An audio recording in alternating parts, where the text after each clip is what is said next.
എല്ലാവരുടെ പേരെനിക്കറിയില്ല. സഹോദരിമാരടക്കമുള്ള വിശിഷ്ട വ്യക്തികളെ, സുഹൃത്തുക്കളെ, വളരെ വളരെ സന്തോഷത്തോടു കൂടിയാണ് ഞാൻ നിങ്ങളുടെ മുമ്പിൽ നിൽക്കുന്നത്. ഞാൻ കുറേ പരിപാടികൾ എൻ്റെ ജീവിതത്തിൽ ഞാൻ കണ്ടിട്ടുണ്ട്.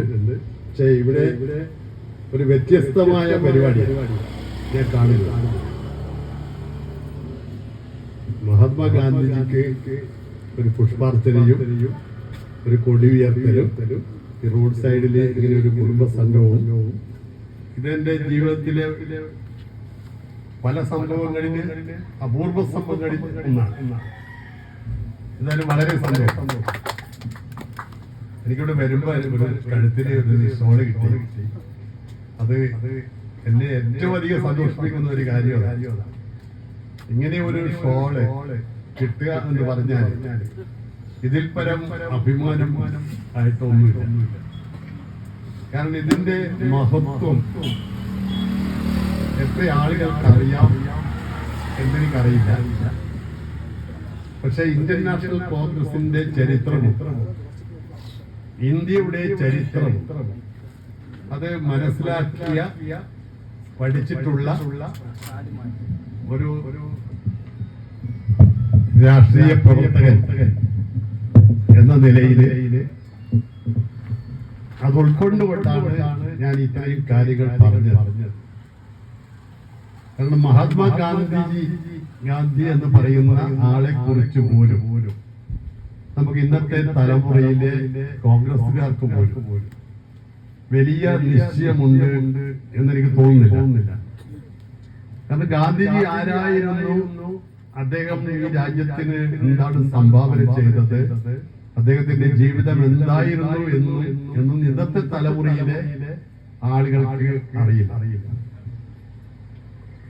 ഗാന്ധിജി ഒരു വലിയ നാട്ടുരാജ്യത്തിലെ പ്രധാനമന്ത്രിയുടെ മകനായിരുന്നു എന്ന് എത്ര ആൾക്കറിയാം? ഒരു രാജ്യത്തിന്റെ പ്രധാനമന്ത്രിയുടെ മകനായിരുന്നു മനുഷ്യൻ. അദ്ദേഹം അന്നത്തെ കാലത്ത്, ഇന്നല്ല, അന്നത്തെ കാലത്ത് കടൽ കടന്ന് അങ്ങ് പോയി ഉന്നത വിദ്യാഭ്യാസം നേടി തിരിച്ചു വന്ന് ഈ രാജ്യത്തിന് വേണ്ടി മരിച്ച ഒരു മനുഷ്യൻ.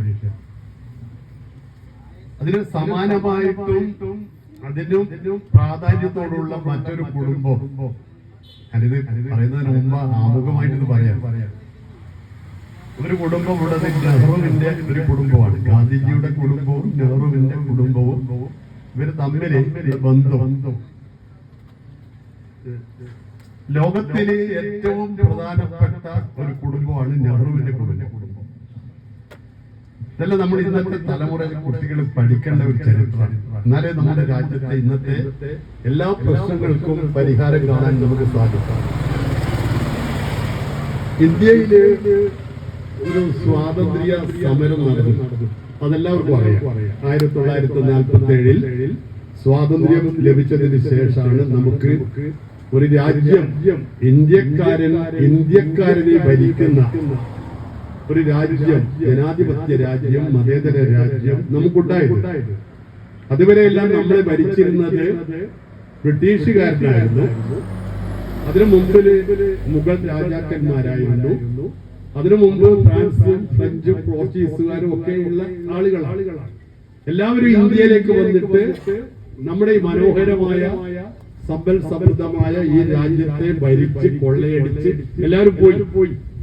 പക്ഷെ ഇന്ത്യയിൽ ജനിച്ചു വീണ ഇന്ത്യക്കാരന്, അത് ഹിന്ദുവും മുസൽമാനുമായിട്ടുള്ള ക്രിസ്ത്യാനിയായിട്ടുള്ള എല്ലാവരെയും, ഇന്ത്യയിൽ ജനിച്ചവരെല്ലാവരെയും ഭരിക്കുന്നത് ഇന്ത്യക്കാരനായത് 1947 ആഗസ്റ്റ് 15 ശേഷം.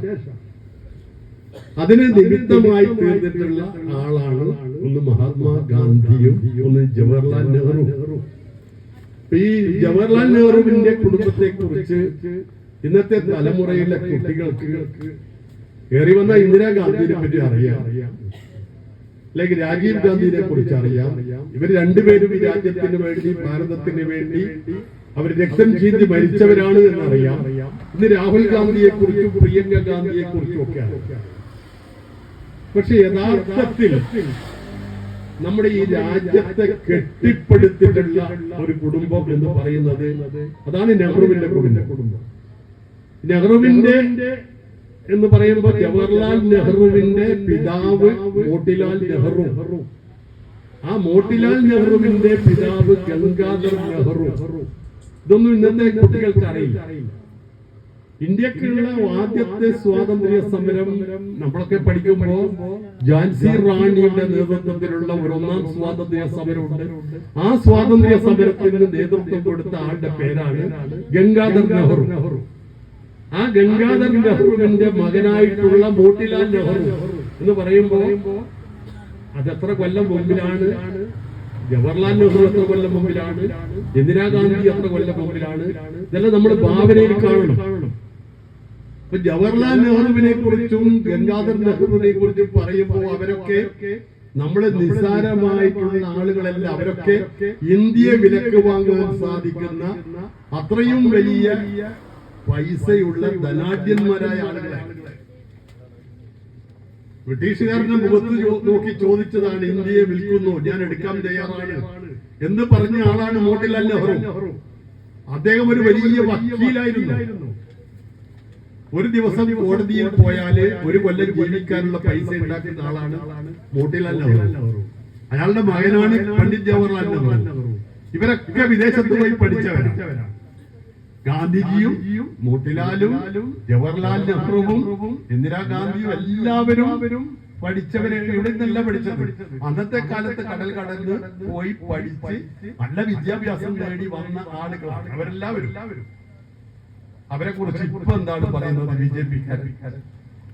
ഈ നെഹ്റു കുടുംബത്തെ കുറിച്ച് ഇപ്പൊ എന്താണ് ബിജെപിക്കാരൻ പറയുന്നത്? പറയുന്ന ഒരു കാര്യം, നെഹ്റു കുടുംബം മുസ്ലിമാണ്, ഒരു മുസ്ലിങ്ങളാണ്. ജവഹർലാൽ നെഹ്റുവിന്റെ കുടുംബം മുസ്ലിങ്ങളാണ്. അതെന്തിനാണ് പറയുന്നത്? അതായത് നിങ്ങൾ ആലോചിക്കുക, ഇന്ത്യൻ സ്വാതന്ത്ര്യ സമരം നടന്ന് സ്വാതന്ത്ര്യം കിട്ടിയത് 1947-ലാണ്. ജവഹർലാൽ നെഹ്റുവാണ് ഒന്നാമത്തെ പ്രധാനമന്ത്രി. എല്ലാവർക്കും അറിയാം. അദ്ദേഹത്തിന്റെ പിതാവാണ് മോട്ടിലാൽ എന്ന് എല്ലാവർക്കും അറിയാം. അയാളുടെ പിതാവാണ് ഗംഗാധർ നെഹ്റു എന്ന് അറിയാം. പിന്നെ എന്തിനാണ് നരേന്ദ്രമോദി ഇപ്പോ ജവഹർലാൽ നെഹ്റുവിന്റെ കുടുംബം മുസ്ലിമാണെന്ന് പറയുന്നത്? നിങ്ങൾ അറിയുക എന്തിനാണ് ഇപ്പൊ പറയുന്നത്? പിന്നെ രണ്ടാമത് പറയുന്നത്, ജവഹർലാൽ നെഹ്റു, ഇന്ദിരാഗാന്ധിയും രാജീവ് ഗാന്ധിയും ഒക്കെ ഇവിടെ ഭരിച്ചിട്ട് കോടാനുകോടി രൂപ അത് സ്വിറ്റ്സർലാൻഡിലെ ബാങ്കിൽ, സ്വിസ് ബാങ്കിൽ നിക്ഷേപിച്ചു. അതിലെ വാട്സപ്പിലൊക്കെ അവർ പറഞ്ഞിരിക്കുന്നത് രാജീവ് ഗാന്ധി 1 ലക്ഷം കോടി, സോണിയാഗാന്ധി 2 ലക്ഷം കോടി, ഒരു 100 കോടി ജവഹർലാൽ നെഹ്റു, ഇവരെല്ലാം ഇത് കട്ടിട്ട് സ്വിസ് ബാങ്കിൽ കൊണ്ട് ഒളിപ്പിച്ചു വെച്ചിട്ടുണ്ട്.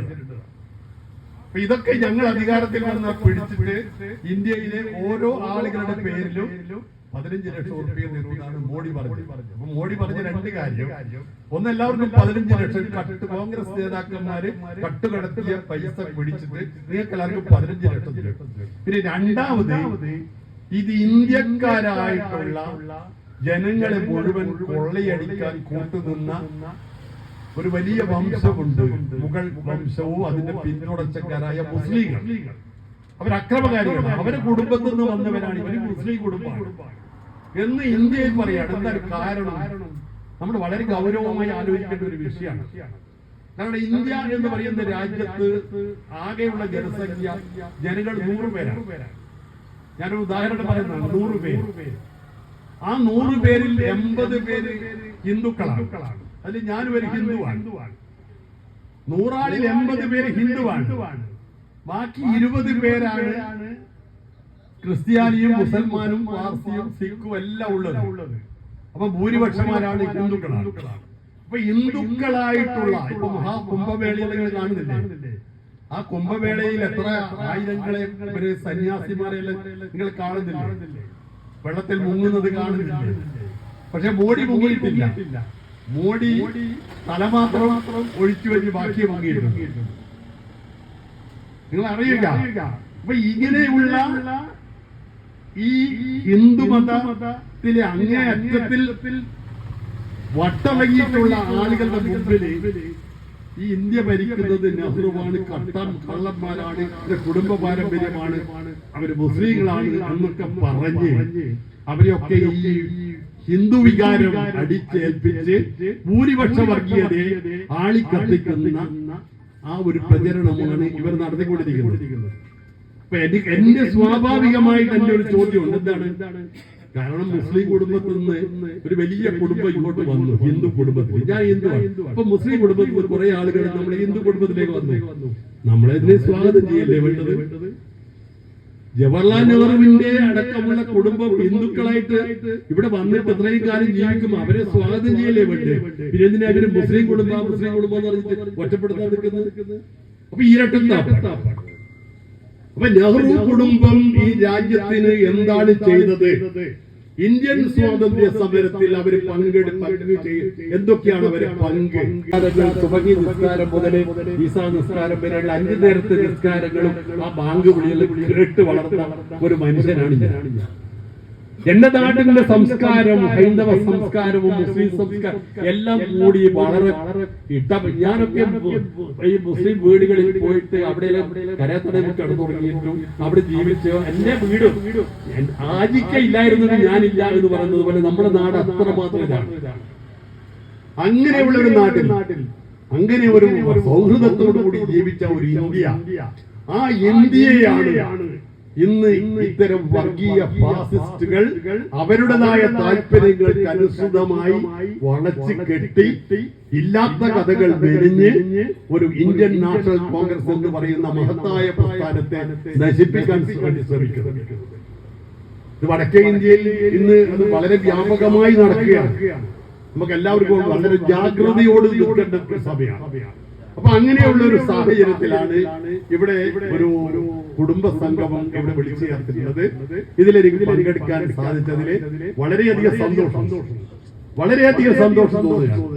കാരണം എനിക്ക് എന്റെ മുമ്പിലിരിക്കുന്ന സഹോദരിമാരെയും സഹോദരന്മാരെയും എല്ലാം കാണുമ്പോൾ, ഇവിടെയുള്ള ഈ സൗഹൃദമായ അന്തരീക്ഷം കാണുമ്പോൾ, ഇതാണ് യഥാർത്ഥത്തിൽ ഇന്ത്യൻ നാഷണൽ കോൺഗ്രസ് ആഗ്രഹിക്കുന്ന ആ ഒരു നല്ല കൂട്ടായ്മ. ഇതാണ്. അപ്പൊ ഞാൻ പറഞ്ഞു വരുന്നത്, നമ്മുടെ ഇന്ത്യ എന്ന് പറയുന്ന രാജ്യത്ത് ഒരു പ്രസ്ഥാനം ഉണ്ടായി. അതാണ് കോൺഗ്രസ് എന്ന് പറയുന്ന മഹത്തായ പ്രസ്ഥാനം.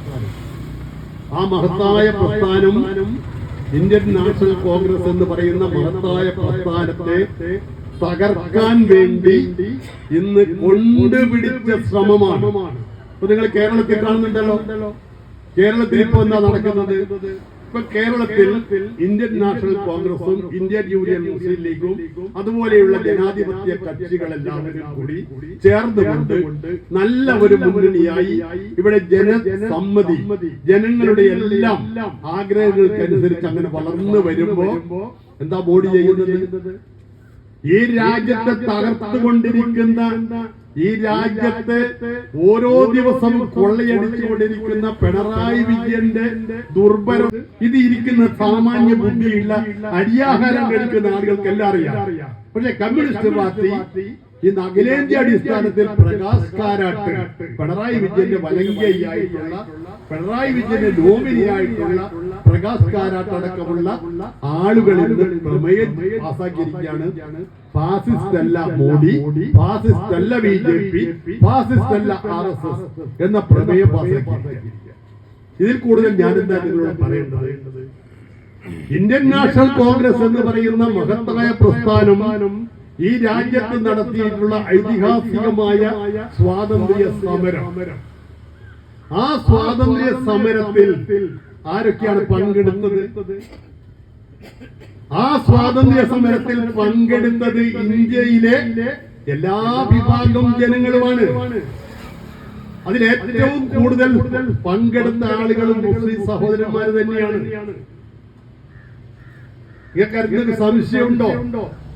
മൗലാന അബ്ദുൽ കലാം ആസാദിനെ പോലെയുള്ള, കേരളത്തിലെ മൊയ്തു മൗലവിയെ പോലെയുള്ള, നിങ്ങൾ എത്രയോ രാഷ്ട്രീയ നേതാക്കന്മാരെ എടുത്ത് പരിശോധിച്ചാൽ ഇന്ത്യയിൽ നടന്നിട്ടുള്ള ഐതിഹാസികമായ സ്വാതന്ത്ര്യ സമരത്തിൽ പങ്കെടുത്തിട്ടുള്ള ആളുകളുടെ ചരിത്രമെടുത്ത് പരിശോധിച്ചാൽ നിങ്ങൾക്ക് അത് മനസ്സിലാവും. ഇപ്പൊ ഞാൻ എന്തുകൊണ്ടാണ് എന്റെ കഴുത്തിൽ നിങ്ങളൊരു ഈ ഒരു വേഷ്ടി അണിയിച്ചപ്പോൾ ഞാൻ ആവേശം അഭിമാനം കൊണ്ടത് എന്ന് നിങ്ങൾക്ക് അറിയാവോ? ഞാൻ ആവേശം കൊണ്ടത് മറ്റൊന്നുമല്ല, ഈ ഒരു നിറമുള്ള പൊടി ഇത് പിടിച്ചിട്ട് മരിച്ചുപോയ ആളുകളുടെ എണ്ണം എത്രയാണെന്ന് പറഞ്ഞാൽ നിങ്ങൾ അത്ഭുതപ്പെടും. നിങ്ങൾക്ക് ആ ചരിത്രമൊന്നും അറിയില്ല. കാരണം എനിക്ക് നന്നായിട്ട് അറിയാം. ഞാൻ ഇന്ത്യയിൽ മുഴുവൻ സഞ്ചരിച്ച ആളാണ്, ലോകം മുഴുവൻ സഞ്ചരിച്ച ആളാണ്. ഇന്ത്യയിലെ നിങ്ങൾക്ക് സുവർണ ക്ഷേത്രം എന്ന് പറയുന്നൊരു ക്ഷേത്രമുണ്ട് പഞ്ചാബിൽ.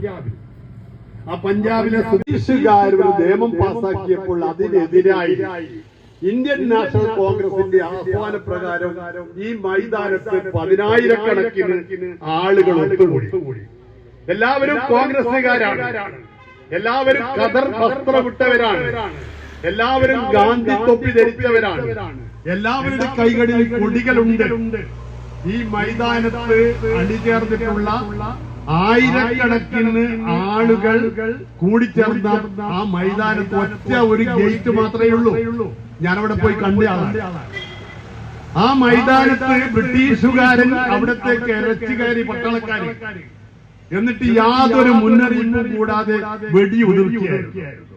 ആ വെടിയുതിർത്ത സന്ദർഭത്തിൽ അവിടെയുള്ള 1000-നും 1500-നും ഇടയിലുള്ള ഇതേപോലെ ഈ കോൺഗ്രസിന്റെ കൊടിയെടുത്ത് ഗാന്ധി തൊപ്പിയെടുത്ത് മുമ്പിലിരുന്ന ആളുകളുടെ ഇടയിലേക്ക് വെടിവെച്ചപ്പോ മരിച്ചുപോയ ആളുകളുടെ എണ്ണം ഞാൻ പറഞ്ഞത് 1000-നും 1500-നും ഇടയിലാണ്. അവിടെ ഒരു രക്തസാക്ഷി കിണറുണ്ട് പറകിൽ, ഞാൻ പോയി കണ്ടതാണ്. ആ മാത്തിയസ് വെൽ എന്ന് അവിടെ എഴുതി വെച്ചിട്ടുണ്ട്. അതിന്റെ പിറകിലോട്ട് ജനങ്ങൾ വെടികൊള്ളുമ്പോൾ പിറകോട്ട് പോയി ആ കിണറിൽ മാത്രം മരിച്ചുപോയ ആളുകളുടെ എണ്ണം 22ആണ്. നിങ്ങൾ മനസ്സിലാക്കുക. ഇത് ജാലിയൻവാല ബാഗിൽ മാത്രമല്ല, ഇന്ത്യയിലെ എല്ലാ സംസ്ഥാനങ്ങളിലും 1000-ങ്ങൾ 10,000-ങ്ങൾ ഇതുപോലെ വെടികൊണ്ടും തല്ലുകൊണ്ടും അതുപോലെ കഷ്ടപ്പെട്ടു മരിച്ചുപോയ ആളുകളുടെ കണക്കാണ് ഞാൻ പറഞ്ഞത്. 1000-കണക്കിനാണ്. അത് ജനാധിപത്യം സംരക്ഷിക്കാനാണ്, നമ്മുടെ രാജ്യത്തിന്റെ സ്വാതന്ത്ര്യത്തിന് വേണ്ടിയാണ്, നമ്മുടെ രാജ്യത്തിന്റെ മതേതരത്വത്തിന് വേണ്ടി മരിച്ച ആളുകളുടെ കണക്കെത്രയാ നിങ്ങൾക്ക് എന്തെങ്കിലും അറിയാവോ? ഇവിടെ കൂടിയിരിക്കുന്ന ആർക്കെങ്കിലും അതറിയാവോ? മതേതരത്വത്തിന് വേണ്ടി മരിച്ചുപോയ ആളുകളുടെ എണ്ണം നിങ്ങൾ അറിയുക. ഇന്ത്യൻ നാഷണൽ കോൺഗ്രസിന്റെ നേതൃത്വത്തിലുള്ള ഐതിഹാസികമായ സമരം നടക്കുന്ന ആ കാലഘട്ടത്തിൽ 46-ഉം 47-ൽ സ്വാതന്ത്ര്യം കിട്ടിയപ്പോഴും സ്വാതന്ത്ര്യത്തിന് ശേഷം 48-ൽ ഗാന്ധിജി ഭരിക്കുന്നതിന് മുമ്പ് ഇന്ത്യയിൽ നടന്ന ഒരു വർഗീയ കലാപമുണ്ട്. നിങ്ങൾക്ക് ആർക്കും നമ്മൾ ഇന്നത്തെ ചരിത്രത്തിൽ പോലും അത് പറയാൻ ആളും മടിയാണ്. അത് അന്നത്തെ ചരിത്രകാരന്മാർ എഴുതിയിട്ടുണ്ട്. ഗംഗാ നദിയിലും യമുനാ നദിയിലും ഒഴുകിപ്പോയ ജലത്തിന്റെ നിറം നീലയായിരുന്നില്ല, അത് ചുമപ്പായിരുന്നു എന്ന് പറഞ്ഞു. തലയിറക്കപ്പെട്ട ശവങ്ങൾ, കബന്ധങ്ങൾ ഒഴുകി നടന്ന പുണ്യ നദികളായിരുന്നു ഗംഗയും യമുനയും എന്ന് പറയുന്നു. ബംഗാളിലെ ഒരു ഗ്രാമം രാവിലെ ഹിന്ദുക്കളും വൈകുന്നേരം മുസൽമാന്മാരും പരസ്പരം വെട്ടി 65,000-ഓളം ആളുകൾ മരിച്ചുപോയ ഒരു സ്ഥലമാണ് ബംഗാളിലെ ഒരു ഗ്രാമം. നമ്മൾ മനസ്സിലാക്കണം എങ്ങനെയാണ് ഇത് സംഭവിച്ചത്. ഈ രാജ്യത്തെ വർഗീയവാദികൾ ഈ രാജ്യത്തെ ഹിന്ദുവിനെയും മുസൽമാനെയും തമ്മിലടിപ്പിച്ചുകൊണ്ട് ഈ രാജ്യത്ത് അങ്ങേയറ്റത്തെ കലാപമുണ്ടാക്കി. അങ്ങനെയുള്ള രാജ്യമാണ് ഇന്ത്യ. പക്ഷെ അങ്ങനെയുള്ള ഒരു രാജ്യം ഈ രാജ്യത്ത് റിപ്പബ്ലിക് ആയപ്പോ ഇവിടുത്തെ ഭരണഘടനയിൽ എന്താണ് എഴുതി വെച്ചത്? ജനാധിപത്യവും മതേതരത്വവുമാണ്. അത് എഴുതി വെച്ചതിന് ശേഷം ഇന്ന് വരെ ഞാൻ ഈ സംസാരിക്കുന്ന സമയം മുതൽ വരെ നമ്മൾ ഈ രാജ്യത്ത് എങ്ങനെയാണ് ജീവിച്ചു വരുന്നത്?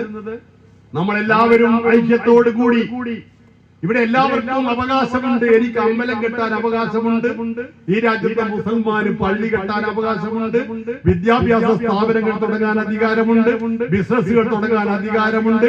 ഇവിടെ ആർക്കും എന്തും പ്രവർത്തിക്കാനും എന്തും ചെയ്യാനുള്ള പൂർണ്ണമായ ജനാധിപത്യ അവകാശം ഈ രാജ്യത്തെ ഭരണഘടന നമുക്കെല്ലാം ഉറപ്പു നൽകുന്നുണ്ട്. അതിലേറ്റവും വലിയ അവകാശമാണ് വോട്ടവകാശം, ജനാധിപത്യ അവകാശം. ഒരാൾക്ക് ഒരു വോട്ട്.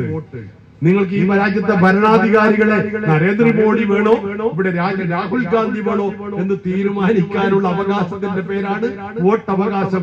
അതും ഈ ഭരണഘടനയിൽ എഴുതി. ഭീതിയില്ലാതെ യാതൊരുവിധ ഭീതിയും കൂടാതെ നിങ്ങൾക്ക് സ്വകാര്യമായി നിങ്ങൾ ആരെയും കാണിക്കാതെ നിങ്ങൾക്ക് വിനിയോഗിക്കാൻ സാധിക്കുന്ന നിങ്ങളുടെ വിലയേറിയ വോട്ടവകാശമാണ് ജനാധിപത്യ അവകാശം. ഇതില് കമ്മ്യൂണിസ്റ്റുകാർക്ക് നൽകുന്ന വിശ്വാസമുണ്ടോ? ഈ ജനാധിപത്യത്തിൽ ഇന്ന് വരെ കമ്മ്യൂണിസ്റ്റുകാരെ വിശ്വസിച്ചിട്ടുണ്ടോ? കമ്മ്യൂണിസ്റ്റുകാരൻ ഒരിക്കലും ജനാധിപത്യത്തിൽ വിശ്വസിക്കില്ല. Communism does not believe in democracy and does not believe in God. അതായത് ജനാധിപത്യത്തിലും വിശ്വാസമില്ല, ദൈവത്തിലും വിശ്വാസമില്ല. ദൈവം എന്ന് പറയുന്നത് ഭൂഷാസ്ത്രീകളുടെ മനസ്സിന് ആശ്വാസം നൽകുന്ന ഒരു പ്രതീകം മാത്രമാണ് എന്ന് പറയുന്നവരാണ് കമ്മ്യൂണിസ്റ്റുകാരൻ. ജനാധിപത്യം എന്ന് പറയുന്നത് അതിന് തീരെ വിശ്വാസമില്ല. നിങ്ങൾ വോട്ടവകാശത്തിൽ നമ്മൾ അധികാരത്തിൽ വരിക എന്ന് പറയുന്നതിലൊന്നും കമ്മ്യൂണിസ്റ്റുകാരുടെ വിശ്വാസമില്ല. അവർ ഈ ലോകത്തിൽ എവിടെയെല്ലാം കമ്മ്യൂണിസം ഉണ്ടോ ആ രാജ്യങ്ങളിലെല്ലാം കമ്മ്യൂണിസം അധികാരത്തിൽ വന്നത് ചൈനയിലായാലും പോളണ്ടിലായാലും റുമേനിയയിലും ചെക്കോസ്ലോവാക്യയിലായാലും കമ്മ്യൂണിസ്റ്റ് ചൈനയിലായാലും എവിടെ അധികാരത്തിൽ വന്നാലും അതെല്ലാം ജനാധിപത്യ വിരുദ്ധമായ സമീപനത്തിൽ കൂടി വിപ്ലവത്തിൽ കൂടി ആളുകളെ കൊന്നൊടുക്കി മാത്രമേ കമ്മ്യൂണിസം അധികാരത്തിൽ വരൂ. ഇവിടെ കണ്ണൂർ ജില്ലയിലും അത് തന്നെയാണ്. കണ്ണൂർ ജില്ലയിലും അവസ്ഥ ഇത് തന്നെയാണ്. ഞാൻ 1992 കണ്ണൂർ ജില്ലാ കോൺഗ്രസ് കമ്മിറ്റിയുടെ ജനറൽ സെക്രട്ടറിയായി, സുധാകരൻ പ്രസിഡന്റായി, ഞാൻ ഇവിടെ 95 ജില്ലാ പഞ്ചായത്ത് മെമ്പറായി മത്സരിച്ച് വിജയിച്ച ഒരാളാണ്. അപ്പൊ എനിക്കറിയാം ഇവിടെ എന്റെ കൂടെ നടന്നിട്ടുള്ള എത്ര ചെറുപ്പക്കാരെയാണ് കമ്മ്യൂണിസ്റ്റുകാരൻ വെട്ടി വീഴ്ത്തി ക്രൂരമായി വെട്ടിക്കൊല ചെയ്തത് എന്ന് ഡസൻ കണക്കിലാണ്. എന്റെ പേരെല്ലാം എന്റെ നാവിന്റെ തുമ്പിലുണ്ട്. എല്ലാം എനിക്ക് പറയാൻ സാധിക്കും. അത്രമാത്രം ആളുകളെ എന്റെ പഞ്ചായത്തിൽ ഞാൻ പിണറായി വിജയനെതിരെ ധർമ്മടം നിയോജക മണ്ഡലത്തിൽ മത്സരിച്ച ഒരു സ്ഥാനാർത്ഥി എന്ന നിലയിൽ, കണ്ണൂർ ജില്ലയിലെ ഒരു രാഷ്ട്രീയ പ്രവർത്തകൻ എന്ന നിലയിലും 60 കൊല്ലമായി ഈ കോൺഗ്രസിൽ പ്രവർത്തിക്കുന്ന ഒരാളെന്ന നിലയിലും എനിക്ക് നന്നായി ഈ കണ്ണൂർ ജില്ലയിലെ രാഷ്ട്രീയം യഥാർത്ഥമായി മനസ്സിലാക്കിയവരാണ്. കാരണം ഞാൻ ജനിച്ചു വീണത് തന്നെ എവിടെയാ ചോദിച്ചാൽ പിണറായിലാണ് ഞാൻ ജനിച്ചു വീണത്. പിണറായി വിജയന്റെ വീടിന്റെ ഒരു 250 മാറിയാണ് എന്റെ വീട്. അദ്ദേഹത്തിന്റെ രാഷ്ട്രീയ ഗുരുവായ പാണ്ഡ്യാല ഗോപാലൻ മാസ്റ്ററുടെ വീടിന്റെ അടുത്താണ്, ശ്രീമാൻ AKജിയുടെ വീടിന്റെ അടുത്താണ് ഞാനൊക്കെ. എന്റെ വീട് എന്ന് പറയുന്നത് സഖാബ് കൃഷ്ണപിള്ളയും അതുപോലെ NE ബാലറാമും PC ജോഷിയും സുന്ദരയ്യും അതുപോലെയൊക്കെയുള്ള രാഷ്ട്രീയ കമ്മ്യൂണിസ്റ്റ് നേതാക്കന്മാർ ഒളിവിൽ താമസിച്ച കമ്മ്യൂണിസ്റ്റ് പ്രസ്ഥാനം ഉണ്ടായ ഒരു വീട്ടിലാണ്. 6 വളണ്ടിയർമാരും ഒരു വളണ്ടിയർ ക്യാപ്റ്റനും ഉള്ള ഒരു വീട്ടിലാണ് ഞാൻ ജനിച്ചു. അപ്പൊ നിങ്ങൾക്ക് മനസ്സിലാവുമല്ലോ, 6 കമ്മ്യൂണിസ്റ്റ് വളണ്ടിയർമാരും ഒരു വളണ്ടിയർ ക്യാപ്റ്റനും ഉള്ള വീട്ടിലാണ് ഞാൻ ജനിച്ചത്. പിണറായി വിജയനും പിണറായി വിജയന്റെ ഗുരുവും അവരുടെ നേതാക്കന്മാരെല്ലാം ഒളിവിൽ താമസിച്ച വീട്ടിലാണ്. എന്റെ അമ്മാവന്മാരെല്ലാം വളണ്ടിയർമാരാണ്. ഒരാൾ കൊലക്കേസിൽ പ്രതിയാണെങ്കിൽ ഒരാൾ എന്റെ വീടിന് ബോംബ് എറിഞ്ഞയാളാണ്, ഒരാൾ എന്നെ അടിച്ച കേസിൽ പ്രതിയാണ്. ഇങ്ങനെയുള്ള ആളിൽ നിന്നാണ് ഞാൻ ഭാഗ്യത്തിനും അമ്പലത്തോടുകൂടി രക്ഷപ്പെട്ടത്. എന്നാലും എന്നെ പിടിക്കൊന്നുമില്ല. ഞാൻ ചെയ്യാത്ത കേസിൽ 7 കൊല്ലം കണ്ണൂർ സെൻട്രൽ ജയിലിൽ കിടത്തി 72 കേസ് എന്നെ ചേർത്ത് തന്നിട്ടുണ്ട്. എന്നെ 6 തവണ അടിച്ചിട്ടുണ്ട്. ഞാൻ പറയുന്നത് ഈ ജനാധിപത്യ വിരുദ്ധമായ സമീപനങ്ങൾ എല്ലാം കണ്ടിട്ടും ഇത്രമാത്രം ക്രൂരത എന്നോട് കാണിച്ചിട്ടും എന്റെ കുടുംബത്തിനോട് കാണിച്ചിട്ടും എന്റെ രാഷ്ട്രീയ സഹപ്രവർത്തകന്മാരോട് കാണിച്ചിട്ടും ഞാൻ ഇന്ത്യൻ നാഷണൽ കോൺഗ്രസ് എന്ന് പറയുന്ന മഹത്തായ പ്രസ്ഥാനത്തിന് ഒരു ദിവസം പോലും മാറി നിൽക്കാൻ എനിക്ക് സാധിച്ചിട്ടില്ല. അത് മരിക്കുന്നത് വരെ സാധിക്കുകയില്ല. മരിച്ചാൽ ഈ കോൺഗ്രസിന്റെ കൊടി എന്റെ ശരീരത്തിൽ ഉണ്ടാവണം എന്ന് ആഗ്രഹിക്കുന്ന ഒരു പ്രവർത്തകനാണ്. കാരണം ഇതുപോലെ ഒരു രാഷ്ട്രീയ പ്രസ്ഥാനം ലോകത്തിൽ എവിടെയില്ല. ഇത്രയും ജനാധിപത്യം. കാരണം എല്ലാ നേതാക്കന്മാരും നമുക്ക് ചീത്ത പറയാം. നമുക്ക് ഏത് ചായപ്പുടയിലും നമുക്ക് വിമർശിക്കാനുള്ള അധികാരമുണ്ട്. നമുക്ക് എന്ത് പറയാനുള്ള സ്വാതന്ത്ര്യം ഈ പാർട്ടിയിലുണ്ട്. ഇവിടെ മുതലാളിയുണ്ട്, തൊഴിലാളിയുണ്ട്, ഹിന്ദുവുണ്ട്, മുസൽമാനുണ്ട്, ക്രിസ്ത്യാനിയുണ്ട്, എല്ലാ ജമ്മിയുണ്ട്, ബൂർഷയുണ്ട്, എല്ലാവരും ഉണ്ട്. എത്ര സുഖമായി നമ്മൾ പോകുന്നുണ്ട്. എത്ര അന്തസ്സിൽ എന്ത് അഭിപ്രായ വ്യത്യാസമുണ്ടെങ്കിലും നമ്മളെല്ലാവരും നമ്മൾ യോജിക്കുന്നില്ലേ? അപ്പൊ അഭിപ്രായ വ്യത്യാസന്മാരില്ല. പക്ഷെ അതേ സമയത്ത് നിങ്ങളൊരു കമ്മ്യൂണിസ്റ്റ് പാർട്ടി പോയി നോക്കിക്കോ. കമ്മ്യൂണിസ്റ്റ് പാർട്ടിയിൽ പ്രവർത്തിച്ചു പോയ ഒരാൾക്ക് അവിടെ അങ്ങോട്ട് മാറിപ്പോവാൻ പറ്റുമോ?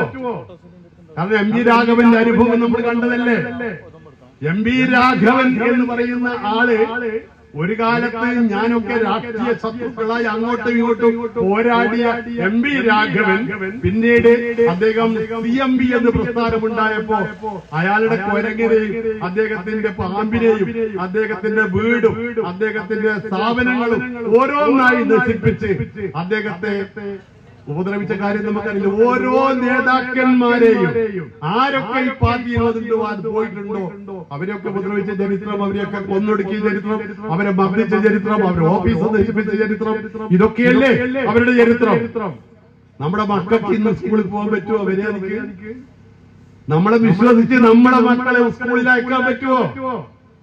ഞാനൊരു സ്കൂൾ നടത്തുന്ന ഒരാളാണ്. എന്റെ സ്കൂളിൽ 3000-ലധികം കുട്ടികൾ പഠിക്കുന്നുണ്ട്. CBSE സ്കൂളാണ്. ഇന്ദിരാഗാന്ധിയുടെ പേരിൽ. ഞാനെല്ലാം ഇന്ദിരാഗാന്ധിയുടെ പേരിലാണ് ആക്കിയത്. Indira Gandhi cooperative hospital, Indira Gandhi public school, Indira Gandhi college, Indira Gandhi medical centre, Indira Gandhi park, എല്ലാം ഞാൻ ഇന്ദിരാഗാന്ധിയുടെ പേരിലാണ്. കാരണം ഞാൻ ഇന്ദിരാഗാന്ധിയെ അത്രമാത്രം സ്നേഹിക്കുന്നു. ഇന്ദിരാഗാന്ധിയുടെ കുടുംബത്തെ ഞാൻ അങ്ങേയറ്റം സ്നേഹിക്കുന്നു. കാരണം 1969 ഇന്ത്യൻ നാഷണൽ കോൺഗ്രസ് നെടുകെ പിളർന്നപ്പോ ഞാൻ നിർമ്മലഗിരി കോളേജിൽ അന്ന് പഠിക്കുന്ന ഒരാളായിരുന്നു. അന്ന് മുതൽ വയലാർ കൂടെ നിന്ന് അന്നും ഇന്നും എന്നും ഇന്ത്യൻ നാഷണൽ കോൺഗ്രസ് ഐ പ്രവർത്തിക്കുന്ന ഒരാളാണ്. എനിക്ക് വേറെ ഗ്രൂപ്പൊന്നുമില്ല. ഒറ്റ കോൺഗ്രസ് എനിക്ക് എയോ ഇയോ മറ്റേതൊന്നും എനിക്കില്ല. ഒറ്റ കോൺഗ്രസ്, ഇന്ത്യൻ നാഷണൽ കോൺഗ്രസ് ആയി. അത് മാത്രമേ ഉള്ളൂ. നമ്മൾ അങ്ങനെ ആയിരിക്കണം. കാരണം നമ്മളെ എല്ലാവരും പ്രതീക്ഷയോടുകൂടി കാണുന്നത്. ഈ രാജ്യത്തെ ജനങ്ങൾ മുഴുവൻ നമ്മളോട് നമ്മളിൽ പ്രതീക്ഷ അർപ്പിക്കുന്നു. ഈ രാജ്യത്തെ രക്ഷിക്കാൻ ആരാണുള്ളത്? വേറെ ഏതെങ്കിലും ഒരു പ്രസ്ഥാനത്തിന് സാധിക്കുമോ സഹോദരന്മാരെ? ഏതെങ്കിലും ഒരു രാഷ്ട്രീയ പ്രസ്ഥാനത്തിന് ഇന്ത്യ എന്ന് പറയുന്ന ഈ മഹത്തായ പാരമ്പര്യമുള്ള സംസ്കാരമുള്ള ഈ രാജ്യത്തെ രക്ഷപ്പെടുത്താൻ നമുക്ക് സാധിക്കുമോ? ആർക്കും സാധ്യമല്ല. 47 സ്വാതന്ത്ര്യം കിട്ടുമ്പോൾ പണ്ഡിറ്റ് ജവഹർലാൽ നെഹ്റുവിന്റെ ഭാരതം എന്ന് പറയുന്നത് 30 കോടി ജനങ്ങൾ, ഒന്നുമില്ലാത്ത ജനങ്ങൾ, പട്ടിണിയുള്ള ജനങ്ങൾ. ആ പട്ടിണിക്ക് സാക്ഷി ഞാൻ തന്നെയാണ്. ഞാനൊക്കെ പഠിക്കുന്ന 66-ൽ പെർളശ്ശേരി ഗവൺമെന്റ് ഹൈസ്കൂൾ പഠിക്കുമ്പോ മമ്പറത്ത് ഒരു പുഴയുണ്ട്. ആ മമ്പറ പുഴയിൽ നമ്മൾ സ്കൂളിൽ പഠിക്കുമ്പോൾ നമ്മുടെ ഒരു കാക്കി ട്രൗസർ ഇട്ടിട്ട് ഒരു ബട്ടൺ കുടുക്ക്, നൂലിന്റെ കുടുക്കുള്ള ട്രൗസർ ഇട്ടിട്ട് സ്കൂളിൽ പോവുക. നടന്നിട്ടാ പോവുക. 2 കിലോമീറ്റർ നടന്നിട്ടാണ് പോവുക. നമ്മുടെ വീട്ടിൽ പട്ടിണിയായിരുന്നു. എന്റെ അമ്മ ഇവിടെ ബീഡിയും ഇലയും എടുത്ത് അവിടെ പെർളശ്ശേരി വരെ നടന്ന് അവിടെ നിന്ന് ഇങ്ങോട്ട് വന്ന് മമ്പറ പുഴയിൽ കടന്നു വന്ന് വരുമ്പോൾ ഞങ്ങൾ പുഴയുടെ ഇക്കരയിൽ നിന്ന് അമ്മയെ കാത്തിരിക്കും. എന്തിനാണെന്നറിയോ? അമ്മ കൊണ്ടുവരുന്ന പല ബിസ്ക്കറ്റിന് വേണ്ടി. അന്ന് പല ബിസ്ക്കറ്റ് ആയിരുന്നു. അന്ന് അരിയില്ല, തുണിയില്ല, ഗോതമ്പില്ല, ഒന്നും ഉണ്ടായില്ല. അങ്ങനെയുള്ള ഒരു രാജ്യത്ത് ഇപ്പൊ എനിക്ക് 74 വയസ്സായി. ഞാൻ പറഞ്ഞ എന്റെ അനുഭവം ഞാൻ പറയാണ്. പട്ടിണിയായിരുന്നു ഞങ്ങളുടെ രാജ്യത്ത്. ആർക്കുമില്ല, ഭക്ഷണമില്ല. നമ്മളൊക്കെ അന്ന് വീട്ടില് ഓല മേയുന്ന ഒരു വീടിന്റെ വിവരമുണ്ട് എന്ന് പറഞ്ഞാൽ നമ്മളെല്ലാവരും ഓടിപ്പോവും. അവിടെ എന്താണെന്ന് വെച്ചാൽ അന്ന് പുരകിട്ടല് കഞ്ഞിയും പയറും അവിടെ പോയി സ്കൂളിൽ പോവില്ല. അങ്ങനെയുള്ള അനുഭവങ്ങളുണ്ട് നമുക്ക്. അങ്ങനെയുള്ള ഒരു രാജ്യത്ത് ജവഹർലാൽ നെഹ്റു പഞ്ചവത്സര പദ്ധതിയിൽ കൂടി മെല്ലെ കൊണ്ടുവന്ന് ഈ രാജ്യത്തെ വലിയ ഒരു ഭാരതമാക്കി സൃഷ്ടിച്ച ഈ രാജ്യത്തിന്റെ ശില്പി അതാണ് പണ്ഡിറ്റ് ജവഹർലാൽ നെഹ്റു. ആ പണ്ഡിറ്റ് ജവഹർലാൽ നെഹ്റു ഇന്ത്യയെ വ്യാവസായികമായും അതുപോലെ സാമ്പത്തികമായും എല്ലാം ഉന്നതിയിലേക്ക് തള്ളിക്കൊണ്ടുവന്നപ്പോ പിന്നീട് ലാൽ ബഹദൂർ ശാസ്ത്രിയും അതിനുശേഷം ഇന്ദിരാഗാന്ധിയും വന്നപ്പോ ഈ രാജ്യത്തിന് മുഖച്ഛായ മാറാൻ തുടങ്ങിയില്ലേ? ഇന്ദിരാഗാന്ധി രാജ്യത്ത് ഭരിക്കുമ്പോൾ കൊണ്ടുവന്ന ഓരോ പദ്ധതികൾ നോക്കൂ. ഇന്ദിരാഗാന്ധി രാജ്യത്ത് വന്നപ്പോൾ ഉണ്ടാക്കിയ ബാങ്ക് ദേശസൽക്കരണം. നിങ്ങൾക്ക് ഇന്ന് ഈ രാജ്യത്തെ കൊളച്ചേരിയില് നിങ്ങൾക്ക് നാഷണലിസ്റ്റ് ബാങ്കില്ലേ, ദേശസാൽകൃത ബാങ്കുകളില്ലേ, ഇഷ്ടംപോലെ. ഈ ബാങ്കുകളെല്ലാം ഉണ്ടാക്കിയത് ആരാണ്? ഇന്ദിരാഗാന്ധിയാണ്. ഇന്ദിരാഗാന്ധി കൊണ്ടുവന്ന ഒരുപാട് നടപടികൾ, ഈ രാജ്യത്തെ വികസനങ്ങൾ അതുണ്ട്. അതിനുശേഷം ഒരുപാട് ആളുകൾ ഭരിച്ചു. രാജീവ് ഗാന്ധി വന്നു. രാജീവ് ഗാന്ധി വന്നപ്പോൾ നമുക്ക് എല്ലാവർക്കും കയ്യിൽ 2 കമ്പ്യൂട്ടർ തന്നു. എല്ലാവരുടെ കയ്യിൽ ഇപ്പൊ 2 മൊബൈൽ ഫോണുകൾ 2 എല്ലാവർക്കും. അത് കമ്പ്യൂട്ടർ കൊണ്ടുവന്ന് അതിനെ എതിർത്തവരാരാണ്? കമ്മ്യൂണിസ്റ്റുകാരനാണ്. എന്തെല്ലാം നടപടികൾ കോൺഗ്രസ് കൊണ്ടുവന്നപ്പോഴും അതിനെ എതിർത്തവരെല്ലാം കമ്മ്യൂണിസ്റ്റുകാരനും BJP കാരനുമാണ്. ഇവിടെ പഞ്ചായത്തിൽ ഇന്ന് കമ്മ്യൂണിസ്റ്റുകാരൻ പഞ്ചായത്തുകൾ പിടിക്കാൻ നടക്കുന്നു, ബ്ലോക്ക് പഞ്ചായത്തുകൾ പിടിക്കുന്നു, ജില്ലാ പഞ്ചായത്തുകൾ പിടിക്കുന്നു. ഈ ഒരു നിയമം ഈ രാജ്യത്ത് കൊണ്ടുവന്നത് ആരാണ്? രാജീവ് ഗാന്ധിയാണ്. രാജീവ് ഗാന്ധി കൊണ്ടുവന്ന ഈ നടപടികൾക്കെതിരെ പാർലമെന്റിലും രാജ്യസഭയിലും എതിർത്ത് വോട്ട് ചെയ്തവനാണ് ഈ കമ്മ്യൂണിസ്റ്റുകാരൻ. അവനാണ് ഈ രാജ്യത്തെ എതിർത്തത്. ഈ സഞ്ജയ് ഗാന്ധിക്കെതിരെ നിങ്ങൾക്കറിയാം, സഞ്ജയ് ഗാന്ധിയെ കുറിച്ച് നിങ്ങളാരും കേട്ടിട്ടുണ്ടോ? സഞ്ജയ് ഗാന്ധി എന്ന് പറയുന്നത് രാജീവ് ഗാന്ധിയുടെ സഹോദരനാണ് സഞ്ജയ് ഗാന്ധി. ഈ സഞ്ജയ് ഗാന്ധി എന്ന് പറയുന്ന മനുഷ്യനാണ് ഇന്ന് ഡൽഹി എന്ന് പറയുന്ന പട്ടണം. ഇന്ന് കാണുന്ന ഡൽഹി ഉണ്ടല്ലോ, കേന്ദ്രത്തിന്റെ നമ്മുടെ ഇന്ത്യയുടെ തലസ്ഥാനം, അത് ഉണ്ടാക്കിയ ആളെ പേര് സഞ്ജയ് ഗാന്ധി എന്നാണ്. നിങ്ങൾ ഈ റോഡിലെ കൂടി ഓടിപ്പോടുന്ന കാറുകളില്ലേ, മാരുതി കാറുകള്, ഈ ചെറുകിട കാറുകളിൽ ഇന്ത്യയിൽ കൊണ്ടുവന്ന ആളുടെ പേര് ഇന്ദിരാഗാന്ധിയുടെ മകൻ സഞ്ജയ് ഗാന്ധി എന്നാണ്. ഈ സഞ്ജയ് ഗാന്ധിയും ഒരു വിമാന അപകടത്തിലാണ് മരിച്ചത്. അദ്ദേഹത്തെ ഈ ഗൂഢാലോചന നടത്തി കൊന്നതാണ് എന്ന് പറയുന്ന ആളാണ് ഞാൻ. എനിക്കതാ ഇന്നും അതാണ് പറയുന്നത്. സഞ്ജയ് ഗാന്ധി ഇന്ദിരാഗാന്ധിയെ കൊന്നതും രാജീവ് ഗാന്ധിയെ കൊന്നതും സഞ്ജയ് ഗാന്ധിയെ കൊന്നതും മഹാത്മാഗാന്ധിയെ കൊന്നതും എല്ലാവരും ഈ രാജ്യത്ത് ഈ ഇന്ത്യയെ തകർക്കാൻ വേണ്ടി ശ്രമിച്ച ആളുകളാണ്. എന്നാൽ ഇന്ത്യ തകരുമോ? കോൺഗ്രസ് തകരുമോ? ഇന്ന് വരെ കോൺഗ്രസ് ദൈവിക പ്രസ്ഥാനമാണ്. ഇന്ത്യൻ നാഷണൽ കോൺഗ്രസ് എന്ന് പറയുന്ന മഹത്തായ പ്രസ്ഥാനം ഈ രാജ്യത്തെ ഒരു ദൈവിക പ്രസ്ഥാനമാണ്. കാരണം ഞാൻ ദൈവത്തിൽ വിശ്വസിക്കുന്നവരാണ്. ഈ ലോകത്തിൽ ഒരു അദൃശ്യമായ ശക്തിയുണ്ട്. ആ അദൃശ്യമായ ശക്തിയാണ് നമ്മളെല്ലാവരും ദൈവം, നമ്മൾ അള്ളാഹ് എന്നൊക്കെ പറയുന്നത്. ഈ ശക്തിയെ നമ്മൾ ആരാധിക്കുന്നുണ്ടെങ്കിൽ നമുക്കറിയാം ഈ രാജ്യത്ത് ഒരു കാലത്തും നമ്മുടെ ഈ അധർമ്മം വിജയിക്കാൻ പോകുന്നില്ല. ഇന്ത്യൻ നാഷണൽ കോൺഗ്രസ് എന്ന് പറയുന്ന മഹത്തായ പ്രസ്ഥാനം ഈ രാജ്യത്തിലെ ലക്ഷക്കണക്കിന് നേതാക്കന്മാര് അവരെല്ലാം മനസ്സിൽ യാതൊരു കളവുമില്ലാതെ, യാതൊരു സ്വാർത്ഥ ചിന്തയുമില്ലാതെ ഈ രാജ്യത്തിന് വേണ്ടി കഷ്ടപ്പെട്ട് ഭരിച്ചവരാണ്. എത്രയെത്ര ആളുകളാണ് പറഞ്ഞെണ്ണിയാൽ ഒടുങ്ങാത്ത കോൺഗ്രസിന്റെ നേതാക്കന്മാരുടെ ചരിത്രം. അതായത് ഇന്ത്യയുടെ വാനമ്പാടിയായ സരോജിനി നായിഡുവിന്റെയും ജനഗണമന എഴുതി തന്ന രവീന്ദ്രനാഥ് ടാഗോറിന്റെയും മൗലാന അബ്ദുൽ കലാം ആസാദിന്റെയും ബാലഗംഗാധര തിലകിന്റെയും ഗോപാലകൃഷ്ണ ഗോഖലെയും അതുപോലെയുള്ള നൂറുകണക്കിന് കോൺഗ്രസ് നേതാക്കന്മാര് സംശുദ്ധമായി വളർത്തിയെടുത്ത മഹത്തായ പാരമ്പര്യമുള്ള ഒരു പ്രസ്ഥാനമാണ് ഈ പ്രസ്ഥാനം. ഇത് ഇന്ത്യയിലെ ജനങ്ങളുടെ മനസ്സിൽ നിന്നും ആർക്കും ഇതിനെ പറിച്ചു മാറ്റാൻ ഒരിക്കലും സാധിക്കില്ല എന്ന് ഈ വിവരമില്ലാത്ത കമ്മ്യൂണിസ്റ്റുകാരനും BJP-കാരനും മനസ്സിലാക്കുന്നത് നല്ലതാണ്. ഇതൊന്നും ഇന്ത്യയിലെ ജനങ്ങളെ ബാധിക്കുന്ന പ്രശ്നമല്ല. പക്ഷെ ഒരു കാര്യമുണ്ട്, ഞാൻ പറയുമ്പോൾ എനിക്ക് വേദനയുണ്ട്. നമ്മളിത് മനസ്സിലാക്കുന്നില്ല. നമ്മളാണിത് മനസ്സിലാക്കേണ്ടത്. ഈ രാജ്യത്തെ നൂറുകണക്കിന് കോൺഗ്രസിന്റെ നേതാക്കന്മാരും ദേശീയ നേതാക്കന്മാരും ഉണ്ടാക്കിയെടുത്തിട്ടുള്ള ഈ മഹത്തായ പാരമ്പര്യമുള്ള ഇന്ത്യൻ ജനകോടികളുടെ ആത്മാവായിട്ടുള്ള ഈ പ്രസ്ഥാനത്തെ നിലനിർത്തേണ്ടതിന്റെ കടമാത്യന്തികമായി ആരുടേതാണ്? നമ്മുടേതാണ്. ആ ഒരു ബോധം നമ്മൾ ഇല്ലെങ്കിൽ നമ്മെ ജനങ്ങൾ കല്ലെടുത്ത് എറിഞ്ഞു കൊല്ലും. അതുകൊണ്ട് ഞാൻ പറയട്ടെ, നമ്മൾ ഐക്യത്തോടുകൂടി മുന്നോട്ട് പോവാൻ നമ്മൾ തയ്യാറാവണം. നമ്മൾ പറയുന്നത് പോലെ ഞങ്ങളിലില്ല ഹൈന്ദവ രക്തം, ഞങ്ങളിലില്ല മുസ്ലിം രക്തം, ഞങ്ങളിലില്ല ക്രിസ്ത്യൻ രക്തം, ഞങ്ങളിലുള്ളത് മാനവ രക്തം, മനുഷ്യന്റെ എല്ലാം ഉൾക്കൊള്ളുന്നതാണ്. ലോകോ സമസ്തോ സുഖിനോ ഭവന്തു എന്ന് പറയുന്ന ലോകത്തിലെ എല്ലാവർക്കും സുഖം വരട്ടെ എന്ന് വിശ്വസിക്കുന്ന ഒരു വലിയ സംസ്കാരത്തിന്റെ ആളുകളാണ് നമ്മളെല്ലാവരും. അല്ലാതെ ഈ രാജ്യത്തെ എല്ലാവരെയും വിഭജിച്ച് രണ്ടാക്കി മൂന്നാക്കി മാറ്റി ഈ സ്വാർത്ഥ താല്പര്യം എടുത്തുകൊണ്ട് മുന്നോട്ട് പോകാൻ ശ്രമിക്കുന്ന ആളുകളുടെ മനസ്ഥിതിയല്ല നമ്മുടെ മനസ്ഥിതി. ഈ രാജ്യത്തിലെ ജനങ്ങളോട് പ്രതിബദ്ധതയുള്ള, ഈ രാജ്യത്തെ ജനങ്ങളോട് ബാധ്യതയുള്ള ഒരു മഹത്തായ പ്രസ്ഥാനമാണ് ഇന്ത്യൻ പ്രസ്ഥാനം.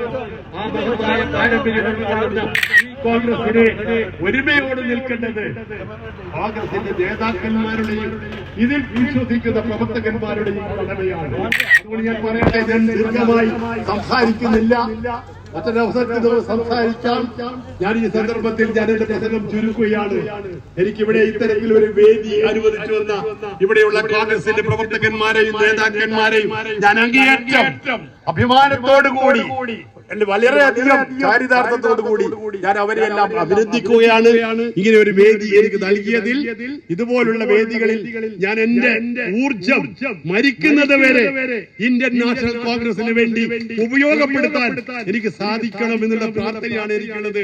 അതുകൊണ്ട് ജനാധിപത്യത്തിൽ വിശ്വസിക്കുക, മതേതരത്വത്തിൽ വിശ്വസിക്കുക, ഈ രാജ്യത്തിലെ ഇന്ത്യൻ നാഷണൽ കോൺഗ്രസ് എന്ന് പറയുന്ന മഹത്തായ പ്രസ്ഥാനത്തിൽ വിശ്വസിക്കുക എന്ന് മാത്രം പറഞ്ഞുകൊണ്ട് ഒരിക്കൽ കൂടി എന്നെ ക്ഷണിച്ചതിന് ഇവിടെയുള്ള സംഘാടകന്മാരോട് നന്ദി പ്രകാശിപ്പിച്ചുകൊണ്ട് നിങ്ങൾക്ക് എല്ലാവർക്കും നല്ലത് വരട്ടെ എന്ന് സർവശക്തനായ ദൈവത്തോട് പ്രാർത്ഥിച്ചുകൊണ്ട് എന്റെ വാക്കുകൾ ഞാൻ നിർത്തുന്നു.